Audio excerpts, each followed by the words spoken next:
কিরে রাজদীপ, কোথায় চললি? পিসিমণি, তুমি জানো না কৃষ্টি দীপা মহোৎসব হতে চলেছে রামচন্দ্রপুর গ্রামে? আরে আমি তো ভুলেই গেছিলাম। তাই তো আমি যাচ্ছি গ্রামের সবাইকে মনে করে রেখে। কৃষ্টি দীপা মহোৎসবে অনেক আয়োজন হতে চলেছে। ঠাকুরের বর্ধন, তোরণ, পৃষ্ঠপ্রসঙ্গ, ঠাকুরের প্রসাদ বিতরণ, নৃত্য কাজকর্ম আর অনেক আয়োজন হতে চলেছে।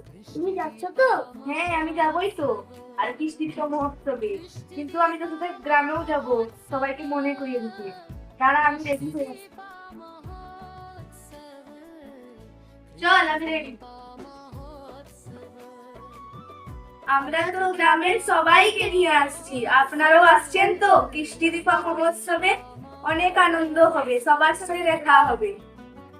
15 মার্চ 2026 রামচন্দ্রপুর ফুটবল মাঠ, গামেরিয়া, সারেকালা ডিস্ট্রিক্ট।